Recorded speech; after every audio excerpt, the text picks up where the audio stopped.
Hello guys, welcome back to our channel flash back.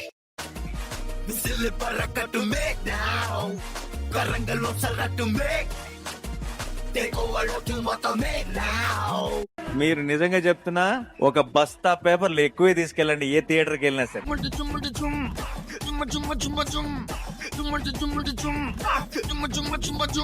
End of flashback.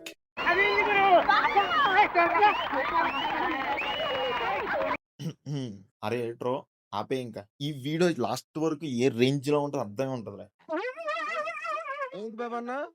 ఇంకోసారి మా editor గారికి చెప్పా, first మనం ఒపీనియన్ కన్వే చెయ్యొద్దు అంటే వింటే కదా. ఎనీవే, వాడి గురించి పక్కన పెట్టేస్తే నాకైతే ట్రైలర్ ఏం అంత అనిపించలేదు భయ్యా. నాకు నచ్చలేదు సార్. ఎస్, మీరు ఏమనుకున్నా ఈ సమాజం నన్ను యాక్సెప్ట్ చేసినా చేయకపోయినా నా ఒపీనియన్ అదే. ఇప్పుడు మనం ట్రైలర్ ని గట్టిగా అబ్జర్వ్ చేస్తే కొన్ని రొటీన్ బొక్కలో పాయింట్స్ కనిపిస్తాయి. ఇప్పుడు ఈ వీడియోలో మనం వాటి గురించే డిస్కస్ చేద్దాం.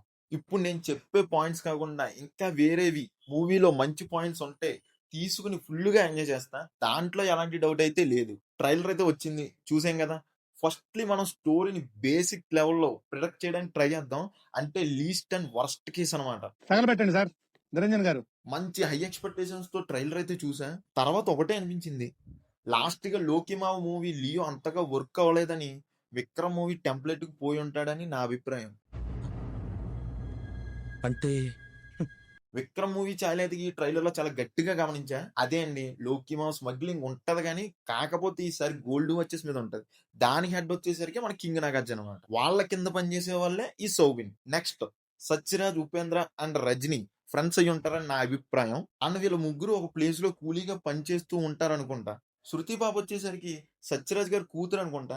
అది పిక్ చూస్తే అర్థమవుతుంది. ఇంకా ఫైనల్ గా అమీర్ ఖాన్ గారి క్యారెక్టర్ అంటారా, అయితే జైలర్ మూవీ టైప్ లో శివన్ క్యారెక్టర్ లా ఉంటది, లేదా రోలెక్స్ క్యారెక్టర్ లా ఉంటది. అంతే అండి, అంతకు మించి అయితే ఉండదు. ఇక్కడ వరకు ఓకే కదా. ఇప్పుడు సత్యరాజ్ కి మన కింగ్ కి సంథింగ్ ఫిషీ క్లాస్ వస్తుంది. ఆ క్లాస్ లో సత్యరాజ్ ని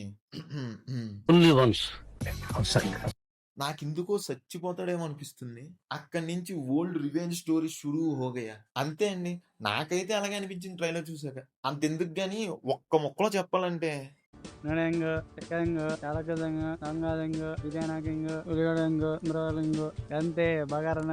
ఆగాగు, స్టోరీకి ఓకే, పాన్ ఇండియా మూవీ ఇది, సరిపోలేదు, ఇంకా కావాలి. అవునా? అలాగా అంగప్పారు. టాలీవుడ్ నుంచి నాగుని తీసుకో, అమెరికాని తీసుకో, ఉపేంద్రాన్ని తీసుకో, సౌబిన్ తీసుకో, బాగా హైపెక్కించు, పోలా అదిరిపోలా బ్రదర్. ఓకే, నాగ్ మావు నెగిటివ్ రోల్ అండ్ యాక్టింగ్ వరకు ఓకే గాని నాకు ఎందుకో క్యారెక్టర్ మాత్రం ఓల్డ్ మూవీస్ లో ఉండే క్యారెక్టర్ లానే అనిపిస్తుంది. ఈయన మాత్రం స్టేజ్ మీద స్పీచ్ అయితే మాత్రం ఎరక్కొట్టేస్తున్నాడు. అండ్ ఈ షార్ట్స్ లో కలర్ ప్యాలెట్ అది చూస్తే అర్థమవుతుంది ఫ్లాష్ బ్యాక్ లో వచ్చే షార్ట్స్ అని. అండ్ రజనీ సార్ ని డిఏజింగ్ చేసి చూపించారని చెప్తున్నారు.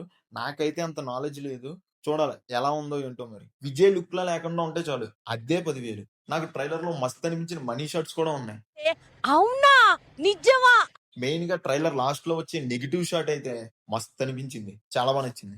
అండ్ నాగమావ లీకుడ్ షాట్ ఉంది కదా, అది కూడా చాలా బాగా నచ్చింది. అది మరి ట్రైలర్ చూసాక నాకైతే కనుక ఇప్పుడు వరకు ఎలాగే అనిపించింది. ఎవడు అడిగాడు రా నిన్ను? అరే ఎడిటర్, ఇలాంటి మీమ్స్ వెయ్యకురా, నీకు దండం పెడతాను. అండ్ లాస్ట్ గా ఒకటి చెప్తా, బొక్కలో ట్విట్టర్ లో ఫ్యాన్స్ థిరీస్ అవి ఇవి విని హైప్ ఎక్కించుకోకుండా ఇలా జీరో ఎక్స్పెక్టేషన్స్ తో వెళ్ళి చూడండి, మంచి బాగా ఎంజాయ్ చేస్తారు. చేసే మూడు ఉత్సాహం సర్వనాశనం అయిపోతాయి. అంతే, ఇంకేంటి చూస్తున్నారు, సెలవు. ఆగండి, మర్చిపోయా, కొంచెం ఏమనుకోకుండా సబ్స్క్రైబ్ బటన్ కొట్టేసి బెల్ ఐకాన్ కూడా ఆన్ చేసి పెట్టుకోండి. వీక్లీ ఎలాంటి నాటే రివ్యూ వీడియో చేయడానికి ట్రై చేస్తాం. లైక్ కూడా చేయండి. That's it guys, bye bye, thank you all, Jai Hind.